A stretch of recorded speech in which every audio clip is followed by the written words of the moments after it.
Welcome to Challenging Climate, a podcast where we discuss the science, technology, and politics of climate change. I'm Pete Irvin, a climate scientist.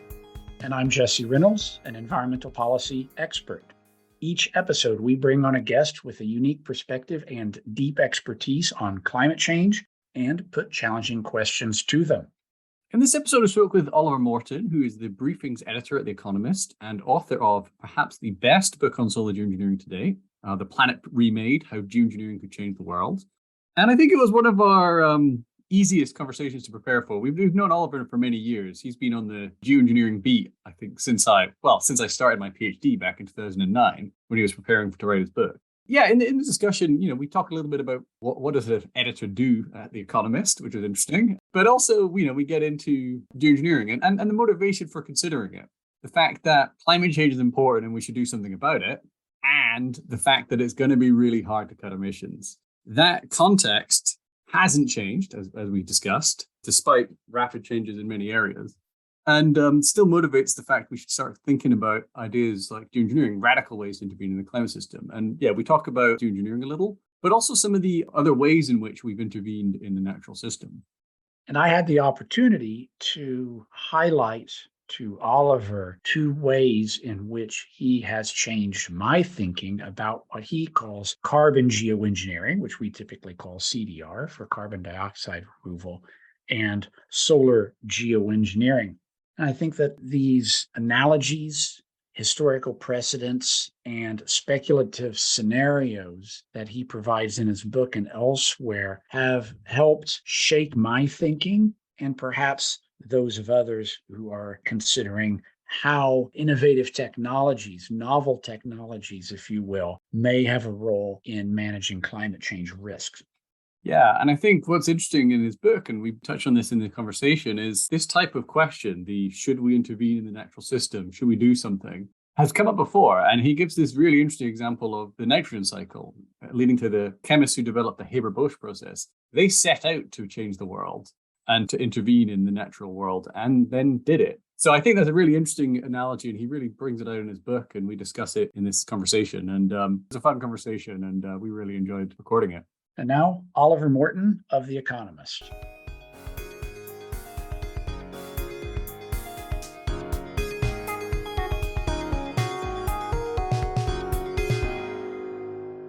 Oliver Morton is The Economist briefing editor. Before coming to The Economist as energy and environment editor in 2009, he was at Nature, the international scientific journal. He specializes in energy, climate science and policy, and other green issues. He is the author of, as far as I can find, 4 books. Most relevantly to our topic, The Planet Remade, How Geoengineering Could Change the World, from 2015. And most recently, The Moon, A History for the Future. Welcome to Challenging Climate, Oliver. It's a great pleasure to be here, Jesse. So let's begin a little bit with your background and help listeners understand. How did you go from wherever you started your, let's say, teenage years to ending up as briefings editor at The Economist? Gosh, I became a journalist while I was still at school because I was at school in Brussels, Belgium, as opposed to any of the other Brussels you may know of. And while I was there, I wrote music reviews for the local English language news magazine, the Brussels Bulletin, which continues to have a lively presence online, though it's no longer a physical thing. And so I realized at that point that I quite liked writing and being paid for it. At university, I did natural sciences, which allowed me to do a whole bunch of different scientific things and also history and philosophy of science, which was a big influence on me. And having done an internship at The Economist at university, I came straight out and bounced very, very fortunately into a job at The Economist, worked here for 8 years or so, then went off and worked at Wired, then freelanced, then worked at Nature, and then came back. And along the way, an interest in planets in general, sort of like childhood science fiction reader, I found planets interesting. And my first book was about Mars, and I realized that there was something about the planetary scale of thought that appealed to me. And so in my own sort of like book writing, as opposed to sort of like magazine work, which is my bread and butter, it's been mostly about big spherical objects and the meanings that people want to impute to them. Can you tell me a little bit about your job at The Economist, briefings editor? I assume that this focuses in on those features, the cover story, and the collection of, 4 or 5 news articles and an editorial therein. What do you do? What we call the briefings at The Economist are 3 or 4 page articles, normally the longest article in the paper, which normally stand behind the cover or one of the covers. Although the Economist is the same material in every region of the world, sometimes one region will have one cover and another region will have another cover. So, for instance, this week, America has the Gulf and its economy on the cover, and Europe has the Italian elections on the cover. But the material inside the magazine is the same. So I edit one long piece a week on pretty much anything that the editor wants to have run in that slot this week. So I edit things on absolutely every subject under the sun. But we have an excellent environment editor, Katrin Brahik, but I also keep an interest in the climate change coverage, some of the energy transition coverage. I edit some of the technology stuff about the energy transition. I also sometimes edit essays. We had a lovely essay recently by my friend and colleague Charlotte Howard about how the energy transition and the climate change are between them happening in Alaska. So I keep busy. Yes, come back to your books briefly. Well, one thing that I think is quite interesting about them is that the style is maybe a little unusual in that you have a very detailed understanding, or you take the reader on a very detailed tour of the science, but you also bring in some of the philosophical elements and poetic elements. How do you go about writing these books? They're quite a variety of things covered. It's very hard. I've never written, having not written any other books, it's slightly hard to say. I think that I don't want to write books that are, as it were, just about the science. I think that's true of many of my colleagues who write mainly about scientific topics. I don't want to write a book in which you can say that the politics and aesthetics are beyond the scope of this. And if you take the first book, Mapping Mars, what attracted me to that to begin with was the realization that the maps of Mars that we had back then in the late 1990s were hand painted by artisans at the United States Geological Survey. And that mixture between the highest of tech, space probes, and hand-drawn map was a wonderful insight for me. And similarly, Mars is the place where imaginings about what a world might be and physical facts about what a planet is play together most richly. And so I enjoyed writing that book more than other people enjoyed buying it, to judge by the evidence. But that's really sort of like set the pace. So, for instance, when I came to write about geoengineering, at one point I thought I'd write a short book about geoengineering. I still think I might at some point write a short book about geoengineering, but actually working on it, I realized that trying to write about sulfate aerosols and such things without putting it in a broader context of how humankind interacts with the Earth was just not telling the full story. Now, I mean, and there are some people I know, some of them friends of mine, who feel that this just goes all over the place. But it's the way that I have of doing it, and no one's stopped me from doing it quite yet. And I mean, I think your book was very well received by the geoengineering community. I heard even those who are very skeptical of geoengineering also really liked it, and those who are quite keen on geoengineering or see the possibility were also keen. So I think it was quite a uniting book for the field. There are many things that I like about that book, but one of the things I like about it was that it was the ETC Group's book of the year when it came out. The ETC Group, or I think they call themselves the Etc. Group, being a Canadian group Canadian and multinational group that's activists who are very, very skeptical about both solar and carbon geoengineering, among other things. So that I was genuinely pleased, and that they gave me a very thoughtful write-up saying this is the right way to be thinking about it. We think he reaches the wrong conclusion. Can't say fairer than that. The other thing is occasionally I have the pleasure of meeting young people who say that they read it and it sparked their interest and they're now doing research in the area. And that's immensely gratifying. When I was writing it, I met this undergraduate called Irvin at the University of Bristol. He seemed like a bright kid, but I know no idea what happened to him. Well, that'll be a mystery. Yeah, so you launched that book, Planet Remade, with 2 questions. I believe they're from Professor Rob Socolow, initially posed these, but let me pose them to you. Do you believe the risks of climate change merit serious action aimed at lessening them? That's question 1. And question 2, do you think that reducing an industrial economy's carbon dioxide emissions to near zero is very hard? Well, I'm a classic yes on that. And yeah, I heard Rob Socolow ask that question at a meeting on carbon dioxide removal back whenever, 2012 or something. And it struck me as a really good way of looking at it, because I think there are an awful lot of people who are yes, no, or no, yes on that. and a certain amount of ideological sorting that by and large, and certainly at that time, it's probably changed a bit since, there were a lot of people who said, yes, climate change was really important, but that getting away from a carbon dioxide-based economy was relatively easy. That would involve sort of like large efforts of industrial policy, etc., but nothing sort of like systems changing. And I think to some extent that was because at that time, and it's hard to remember this, people were really talking about reducing, not eliminating carbon dioxide emissions in most of the sort of like policy literature, in most of the sort of policy thinking. People were talking about cuts of X% by Y year rather than net zero by Y year. So they tended to underestimate the difficulties of industrial change, whereas there were people in the climate delay, climate denial sort of world who, as I understood it, had a very realistic view, possibly because they had vested interests embedded in it, of quite how difficult it would be to give up fossil fuels. And they were motivated to think the other way. They were motivated to think, and thus it's probably not something we really need to do.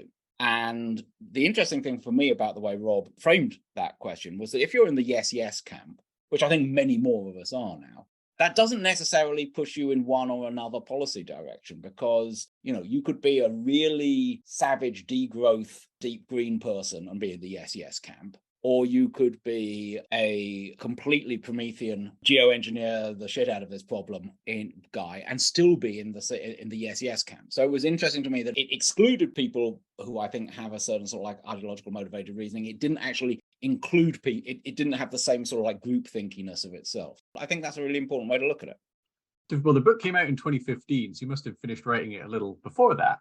Yeah, days before. Days before that. well. So in any case, emissions of CO2 have risen, not as fast, but have risen since then, and look like they're kind of plateauing. Maybe we'll see. But other things have changed too. I mean, we've seen the price of solar power and wind continue collapsing at a rapid rate, and then we've had a number of other things happen quite recently. We've had the pandemic, had the ongoing Ukraine war, and the shock of the gas prices. How much has your sense of how much we're going to emit, how hard this is going to be, how much has that changed in the past few years with these crises and developments? Yes, it's still the way to bet. I mean, I think there are two ways of looking at the renewables issue. It has been quite remarkable. I mean, I think people still don't fully understand in the world at large quite how remarkable the drop in price of solar panels and then to a lesser extent wind turbines and now batteries, quite how extraordinary it is. But when I was recently at a meeting where we were discussing 1.5 and 2 degree targets, and looking back, I'm finding it very hard to think how we thought about getting anywhere at all before those price drops. And really the only option there, and I'm not saying it's not an option now, was nuclear, which everyone really knew was not going to sort of like suddenly be doing 10 times as much business as it had been doing hitherto. So to some extent, the fact that it still looks really difficult to eliminate carbon dioxide emissions from society, despite the fact that we now have very, very cheap ways of making electricity for some of the time, almost like underlines it, right? The fact that it still looks like a hard problem, even when you've done something which I would have thought almost impossible, the degree of progress has been in renewables, that makes it still look like a hard problem. And just on the Ukraine and the pandemic, have these materially changed the outlook, do you think, for the future? Well, materially, I mean, yes, they've changed the outlook. The pandemic, I think, not really so much. But Ukraine has had the problem that it's going to mean that there's a lot less money for Europeans and others to spend on climate action. And it has had this slightly, I mean, it's entirely reasonable given what the existing system is like, that everyone has fixated on the gas price. So a lot of people have fixated on the natural gas price, but I think that the key point here is that gas is dangerous. That gas is volatile, and in an increasingly difficult world, it may become more volatile. So there's a rush in, and you can quite understand it because of the contingencies of today towards building in an LNG infrastructure in Europe and things like that. And I'd be stupid to say people shouldn't do that. But at the same time, I do worry that we're going to be left with a lot of new natural gas hardware, which might lead us to make some quite poor decisions later on. For prompt electricity use when it's available, that nothing is going to beat renewables from here on in. Whether natural gas infrastructure converted to hydrogen infrastructure in some way is going to be a major part of how we store and trade energy, I think the jury is still out on that. But I do worry that we've sort of like taken something which has shown quite how unstable and dangerous fossil fuels are, and for very understandable reasons, end up with a response which builds fossil fuels a bit more deeply into the structure of what's going on.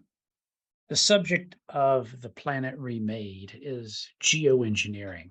And in that, as you mentioned, you include carbon geoengineering, or large scale carbon dioxide removal, and solar geoengineering, or solar radiation modification. And when I first came to the subjects in the early 2000s, I, like many others, thought these are fundamentally, qualitatively new proposals for something for humanity to undertake, to manage the earth intentionally. And then I came across your writing on the nitrogen cycle, first in a book chapter, in an obscure book chapter, but it's also mentioned, I believe, in The Planet Remade. And that catalyzed some rethinking in my mind about at least a continuum of intentional, large scale human interventions in Earth systems. Can you tell us a little bit about what humans have done with the nitrogen cycle and where we are now in that intervention? It's lovely to hear that it struck you that way. It struck me that way while I was working on it as well. In the late 19th century, a new idea, there's a lot of worry in the late 19th century, so like fantasy siècle worry. People have started worrying in a sort of like not quite neo-Malthusian way about running out of things. William Jevons in Britain is worried about running out of coal. And people start worrying about running out of nitrogen, or specifically fixed nitrogen. As I think people are well aware, most of the atmosphere is nitrogen, but that's dinitrogen, N2. And it's an incredibly inert gas. That's why it's able to fill up most of the atmosphere. To actually turn nitrogen into things that make up your nerve cells or your muscle cells, that makes protein, all protein contains nitrogen, you need to fix that nitrogen, which is weird. It's a term that comes from alchemy, but it's something that microbes do to turn nitrogen into nitrates and ammonia. And the capacity of the Earth to do that depends on its bacteria. And in the late 19th century, various people, notably William Crookes in England, pointed out that we were taking nitrogen out of the world through the agricultural system at a rate that it was not being replaced. And so the world was increasingly dependent on mineral nitrates, which mostly came from South America.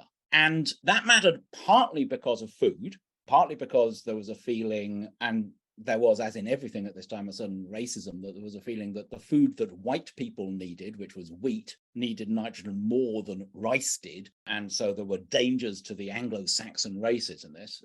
But also, crucially, in the late 19th century, the demand for nitrogen, for fixed nitrogen, for armaments is getting really, really high. And so Germany is very aware that if there's a war, it's going to have to try and get nitrates from South America, despite the fact that the Royal Navy is the most powerful military force on the planet. And so for these reasons, this call goes out from Crookes particularly, saying it's the duty of chemists to learn a way to take nitrogen out of the atmosphere. And various ways are put forward. And the Haber-Bosch process in Germany becomes the one that almost all of the world uses. And that makes possible, certainly the second half of the First World War and all of the Second World War. You just can't have that much ammunition if you don't have artificial sources of nitrates, of nitrogen compounds. At the same time, it also makes possible later, because this doesn't happen much between war, the use of nitrate fertilizers, which allows the people who've been born as part of the demographic transition to go on eating and live. And it sort of like supports the population explosion, I don't think causes it, of the 1940s, 50s, 60s. And so you could see this as purely a sort of like a thing that happened technologically. But it's very striking to me that, a small group of scientists set out to make this happen. They set out to provide the world with this capacity that it didn't have before. The thing they targeted was one of the basic biogeochemical cycles of the Earth. There's the carbon cycle, there's the nitrogen cycle. They're the two biggest. There are other cycles as well. They deliberately set out to change that, to put a new route into it that hadn't been there before. And they massively succeeded in that now industrial nitrogen fixation outstrips any given part of the Earth system's nitrogen fixation and comes close to matching the whole thing. So humans have basically taken over a fundamental aspect of the way the Earth works. And that seems to me to have obvious messages for climate geoengineering. Another point is that this was deliberate policy. People wanted to achieve things with this. The Green Revolution of the 1960s in developing country agriculture It's called the Green Revolution, not just because plants is green, but also because it's deliberately being contrasted with a red revolution. The thought is that if America can make life easier for Asian peasants, then Asian peasants will be less likely to become communists. And so similarly, at a slightly higher level, but with similar sort of background for their concerns, the Rockefeller Foundation, very powerful in its stewardship of scientific progress in the middle of the 20th century, is also doing this because it wants to change the world. It wants to look at a global problem of overpopulation, as it would see it. And it's playing one side of the street with population control measures. It's playing the other side of the street with agricultural productivity enhancement, which is the nitrogen revolution. So this isn't something that just happened. It's something that there was a real policy aimed at changing something fundamental about the way the world works. And so that's a very long answer to the question of why I think nitrogen really is worth thinking about if you're thinking about geoengineering. Not least because the other thing is the people who started it, they did have a conscious idea about what was going to happen, but they had no idea of how much it was going to happen. You know, if Crookes had been asked how much nitrogen do you think the world will need to fix, maybe he'd have said 5 million tons a year if he was feeling expansive. You know, we're now up to something like 140 million tons a year. And we have a huge second-order environmental problem of the amount of nitrogen waste that gets into water, the effect of N2O, which is increased by the fact that there's more nitrogen fertilizer on global warming itself, because N2O is another long-lived greenhouse gas. If it was not for climate change, nitrogen would be the big unifying global environmental issue. I'm not sure how much you talk about it in the book, but the water cycle is another cycle. Or at least on land, we have an enormous role in extracting, managing, redirecting water. Is there much we can learn there, or? It's a really interesting question, Pete, and I haven't thought about it as much. I've tended to think that because the water cycle is so dynamic, that possibly not. I mean, there's work by Roger Pilker's dad, so Roger Pilker Sr. and other people pointing out that land use change, partly through its effect on local humidity, is a driver of local and regional climate change. I tend to think water issues tend to be regional, not global.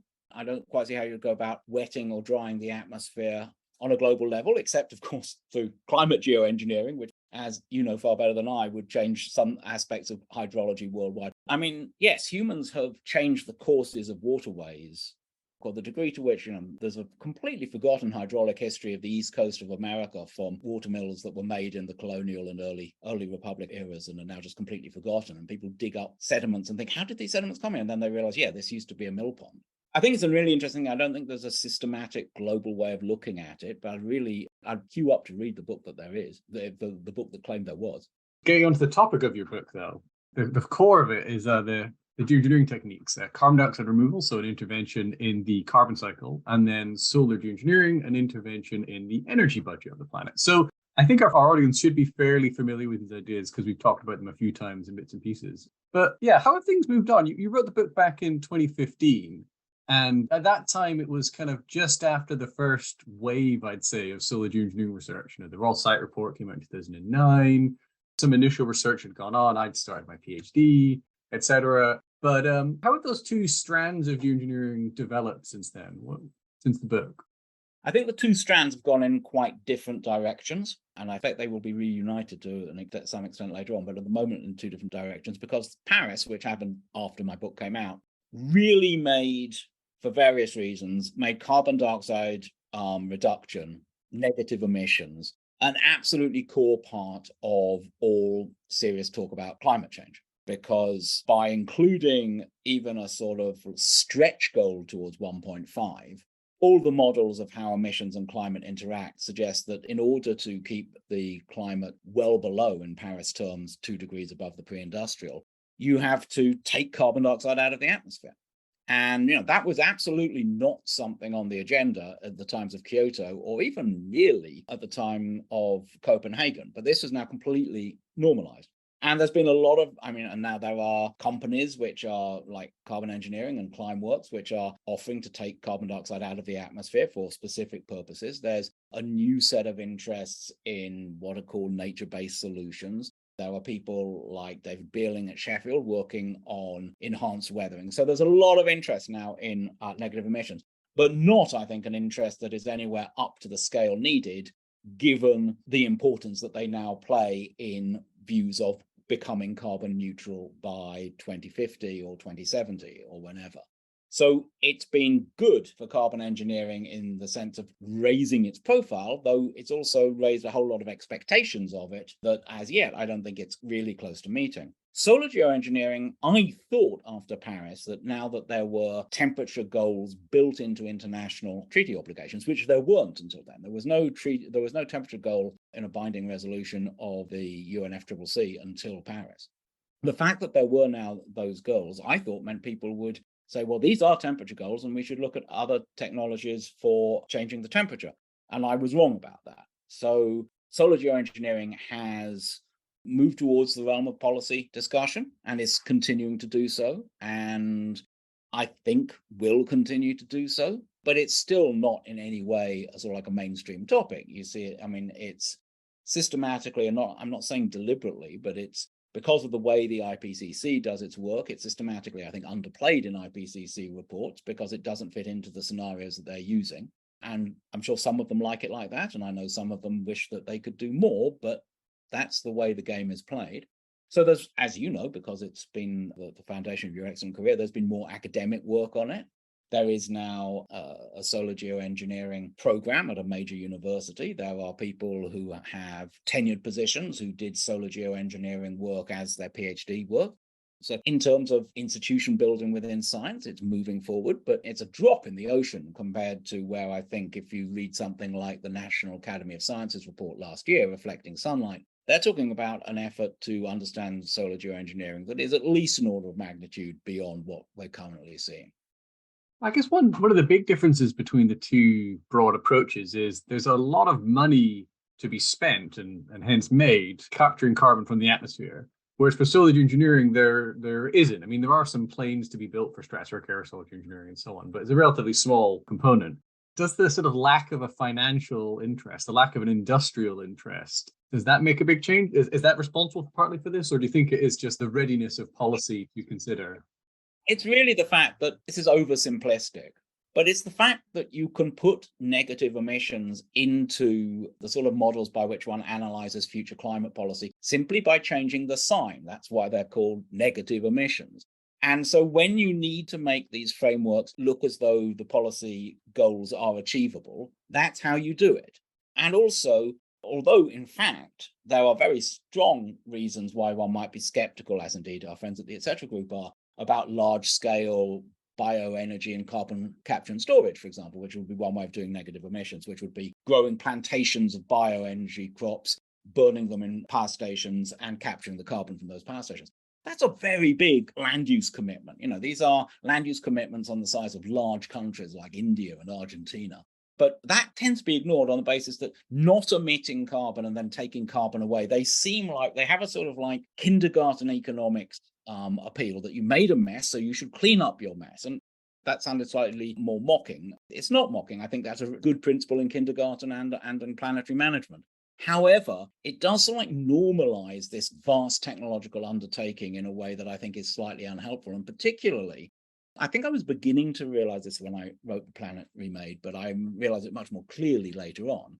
People talk a lot, and I think you have indeed on this podcast, talk about a lot about what is sometimes called the moral hazard argument about geoengineering, that if people know that there's a way to geoengineer yourself out of the problem, they will do less to cut emissions.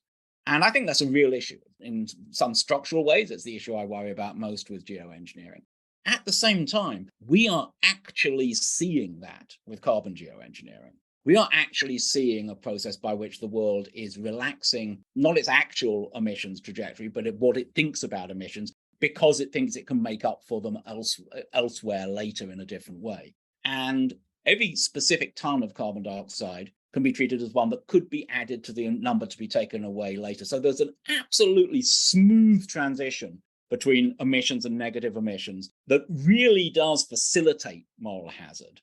To some extent, the weird, scary spaceship earthiness of solar geoengineering, when you change the reflectivity of the planet, the fact that it's so different actually means the moral hazard is to some extent less pronounced. And it might even, as I think you've pointed out, Pete, it might even be negative. There's some evidence to suggest that if you start talking seriously about solar geoengineering, people will say, holy shit, you're really thinking about doing that? I hadn't taken on board quite what an issue this was. We have to get more serious about it.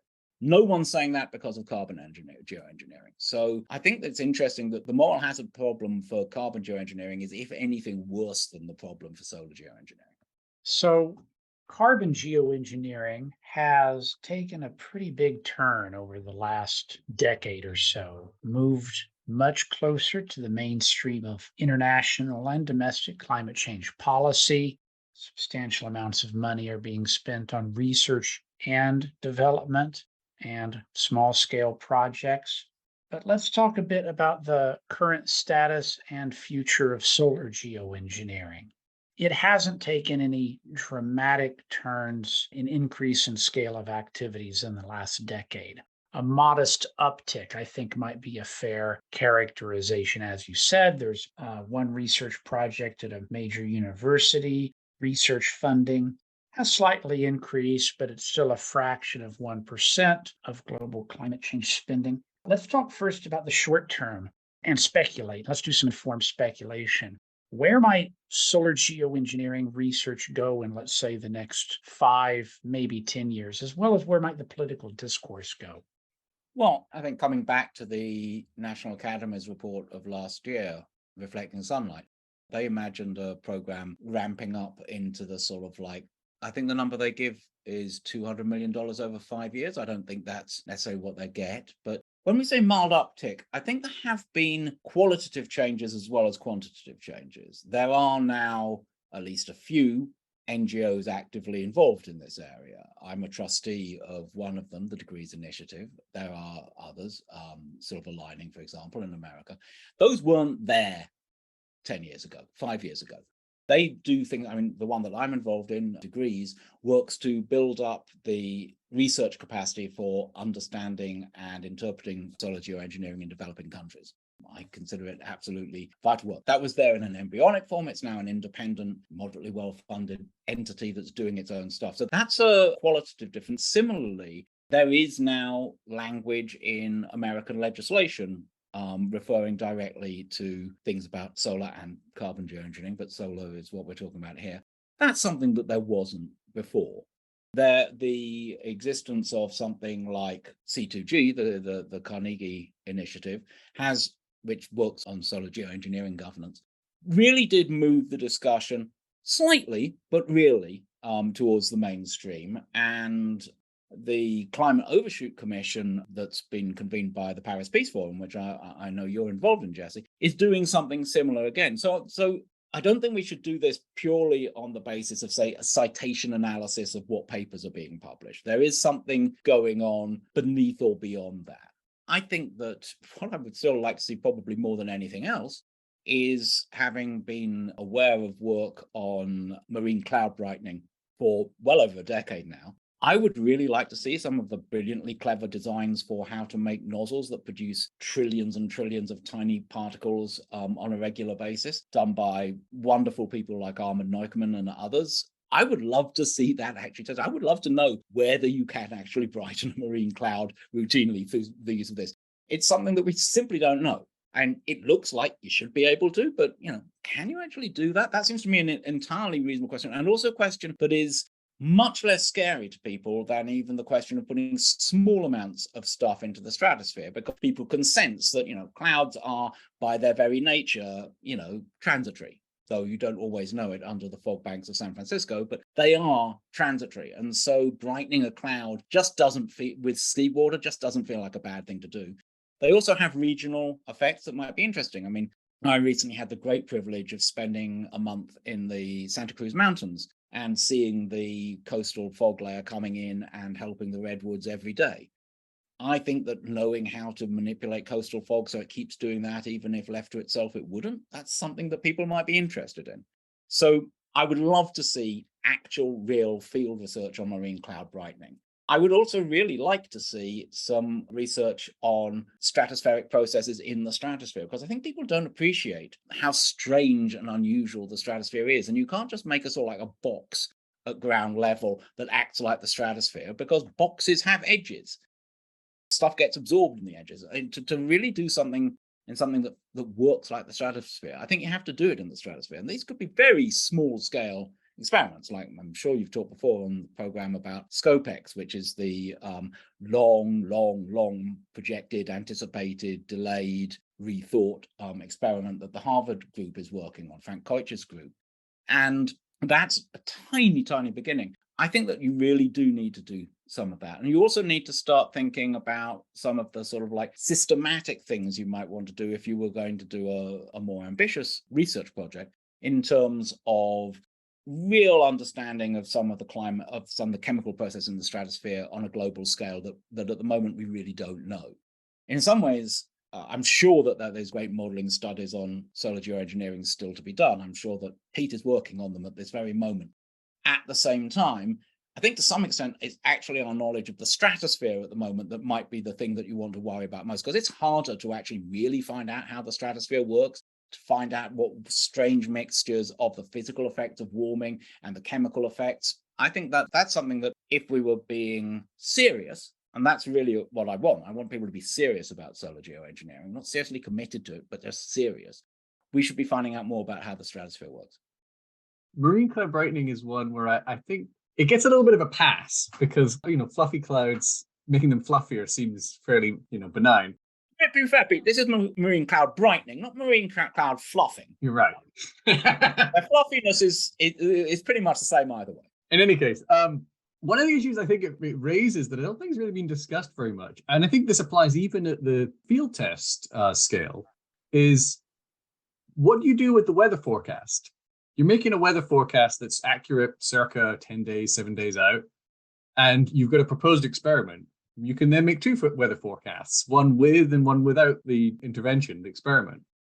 And if it produces a change in the weather forecast, what do you do?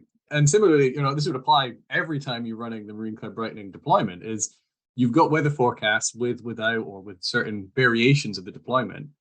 Unlike stratospheric aerosol geoengineering, marine cloud brightening, you have the choice, I think unavoidably, to be intervening in the weather.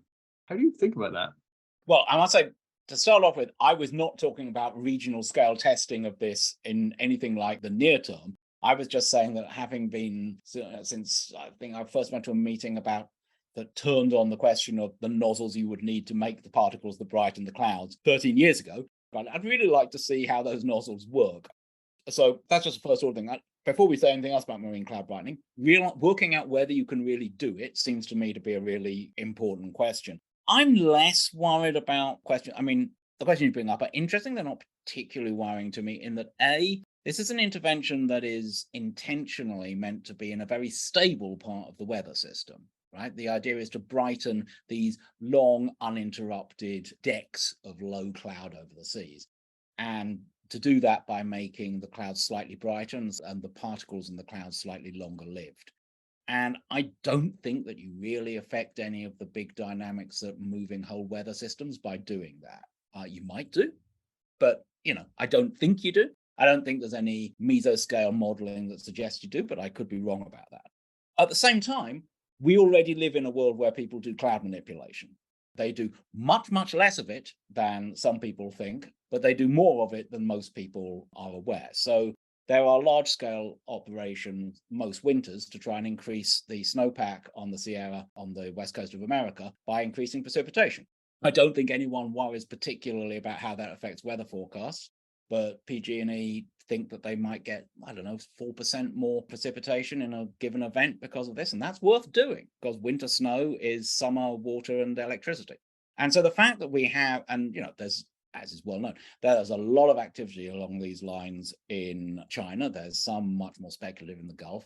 I don't think that these things on that scale represent a problem. So I'm not particularly worried about people trying out marine cloud brightening. However, if they started putting together regional plans for marine cloud brightening, I would absolutely expect them to be looking at the sort of issues that you're talking about. And I do agree that to some extent, marine cloud brightening looks so beautifully benign that maybe at some level it does get a pass. But when people talk about using marine cloud brightening to change the global energy balance, I feel, tend to gloss over the fact that you can only do that if you really brighten a lot in some places in order to brighten the whole planet on average. And that means that most of the cooling you're talking about is happening through the weather system, through the climate system, that sort of like, as it were, warmth and coolness are being redistributed. And that's exactly the sort of thing that in some ways you don't want to be doing, right? You don't want to be changing everyone's weather in order to change the global coolness. So I think there are, that level, I do think marine cloud brightening to some extent gets a pass, but we're a very long way from that. As I said, it's almost a sentimental thing, but it's also a bit beyond that. I would like to know whether you can do it. I think that really does make a difference to how you think about it. And I think actualizing things does kind of matter. Turning our attention to the longer term, one idea that you put forth in The Planet Remade was something that originated from the late, great Steve Rayner. And this is I think you call it the concert. And this, at the time, much thinking around the use of solar geoengineering was, of course, only a great power would be so bold as to attempt to modify the world's climate. And perhaps you can briefly describe the concert idea and tell us a little bit about what your current thinking is about the likely long-term trajectory, in as much as you're willing to speculate, of solar geoengineering. The idea of the concert in the book is the idea, and it was far-fetched then, probably more far-fetched now, that a small group of climate vulnerable countries, particularly climate vulnerable countries, I don't ever name them as far as I remember, I didn't mean to, gets together to start doing stratospheric aerosol injection. That is to say, by flying planes up into the stratosphere and spraying out, I don't think I specify, but I assume sulfate aerosols of some sort. And don't let on that they're doing this for a little while and then say, we're doing this to offset anthropogenic climate change. Do you really want to stop us? Effectively daring people to stop us. And I suppose one of the things that I was echoing, I mean, this was an idea that Steve Rayner talked about brilliantly as sort of like global civil disobedience. I also thought about it to some extent under the rubric of Václav Havel's term, the power of the powerless. You know, countries that can't do anything about emissions on any large scale could do something about this. And they could make a moral case, I think, for saying that your emissions are the same sort of moral case that's made currently in loss and damage negotiations at the UNFCCC, that your work, you are damaging our world. We are trying to do something about it. Are you really going to stop us? I don't think the idea of doing it secretly and then revealing it is particularly plausible. I didn't think it was particularly plausible then. I think it's probably less plausible now because all sorts of people have launched all sorts of satellites, and I think just people would be aware of it. I don't think you could really do it. But I think the idea that pressure for solar geoengineering might come from poor countries, not from rich ones, is one that you should definitely think about. The other thing that I like about that scenario is that it doesn't suggest, as I feel a bit too much of discussion about solar geoengineering does, that everyone gets together and thinks about what to do and then does it. And at the other end, one lunatic does it and everyone else stops them. I think there's an awful lot of space in the multilateral and minilateral and oligolateral worlds to do something like this or to talk about something like this. And I continue to think that all people talking about geoengineering governance need to think about geoengineering governance, how geoengineering governance responds to a fait accompli, rather than seeing it always as being always before the fact. It seems to me that the first solar geoengineering schemes that the world sees, if indeed we ever see any, are likely to be partial, quite possibly poorly thought through by a small number of players.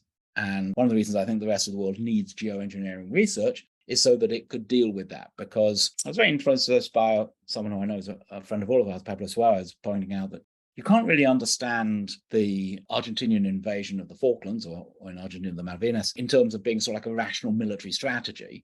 That wasn't what it was about. It was about regime continuation. It was about symbolic. It was a gamble. The first piece of solar geoengineering is much more likely to be like the Falklands invasion than it is going to be like D-Day. So reading your most recent book, The Moon, you had a section that made me sort of think a little more about this. I think you're talking about how the Soviet Union had made all these advances in space and shocked the US, and they were thinking of a response, and it was eventually they came up with going to the moon first. But you mentioned the fact they seriously considered doing a global desalination project, a sort of a globally beneficent project to show how amazing America was. If the US or China, one of the big powers, gets involved with solar geoengineering, do you imagine it being more likely to be a kind of global beneficent, we're the world savior type strategy, or the global climate for the Chinese implemented in their narrow self-interest? What's your thought on that? Because it seems that the big players are the ones who are most likely to be able to carry this out. Will they be doing it with everyone's interest in hand or in some other way? Well, I think you have to distinguish between, it's a great question. I never really thought of it in quite those terms. Just to be clear, the desalination was never sort of like a project. It was a thing that Kennedy said, and Kennedy was oddly fixated on the saltiness of things from other things that I've read, which is weird. But there you go. But to your question, some people might do it in a sort of like belligerent way. And, certainly I don't think it's sort of like on the Kremlin's agenda at all at the moment, but you can imagine something like that saying, sod off, we want the climate the way we want it. I think it's quite likely that a country that tries to do it and also maintain esteem within the company of nations would, of course, claim that it was doing it for the world.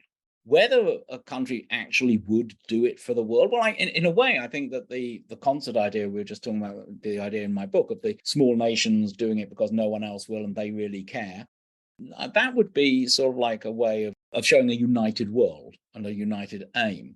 There's a problem that hubristic about global solar geoengineering.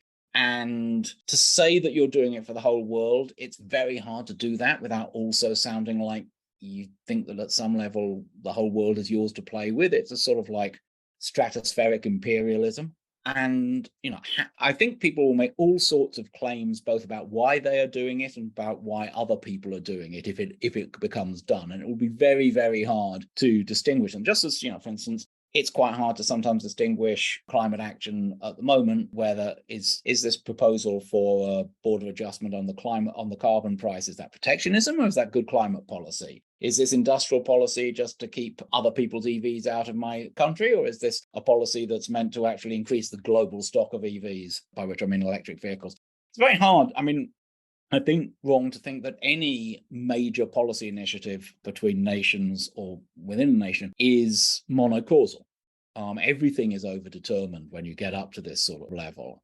And I think one of the interesting things about, as the discussion of geoengineering, certainly in the natural sciences community, is largely on the idea that there's only one set of interests involved and that the aim is to, in some ways, control or lessen or respond to the prompt and long-term effects of greenhouse gas growth. And in the real world, that's not the only way that people do things. I don't think that would be, in a world where you did see this sort of process go on, then I don't think that they would be driven purely by climatic things. So you're quite right. International prestige might be a way to do it, or it might be something that you would be denied by doing it. So to go back to it, it is true that the Apollo program did make lots of people very impressed by what America could do. It also made lots of people, indeed in America, depressed about what America wasn't doing because it was doing this instead. So you get that incredible refrain that goes from then onwards, so if we can put a man on the moon, why can't we X or Y or Z?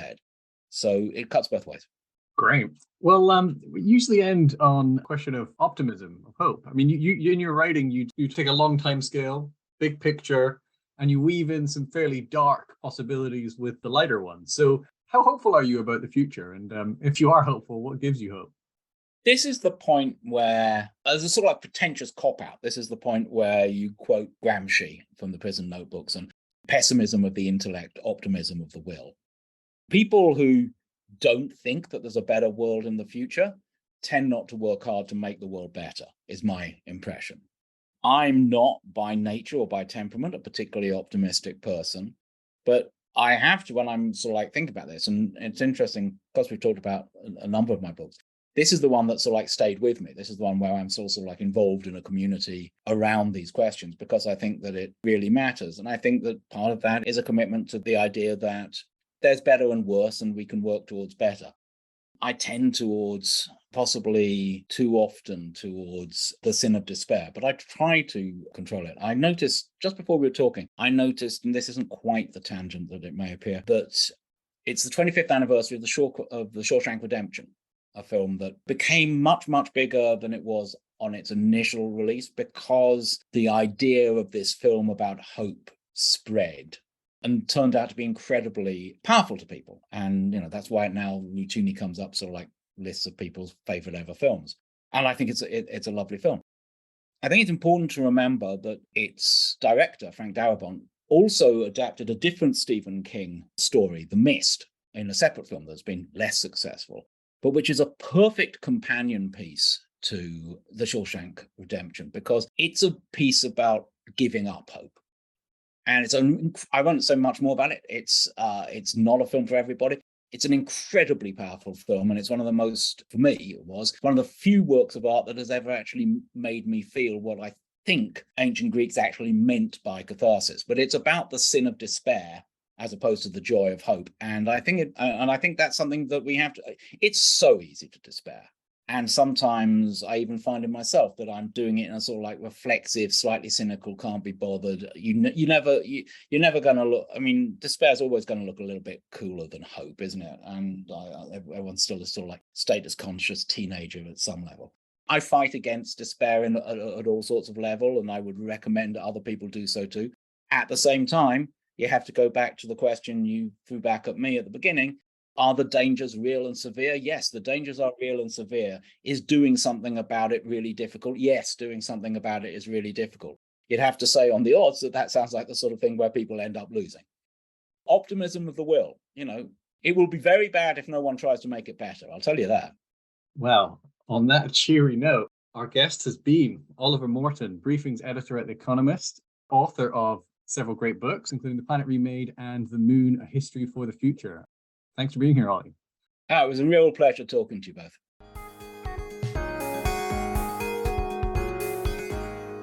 Well, thanks for listening. Please rate or review us on Apple Podcasts and elsewhere, and consider supporting us on Patreon. That's patreon.com/challengingclimate.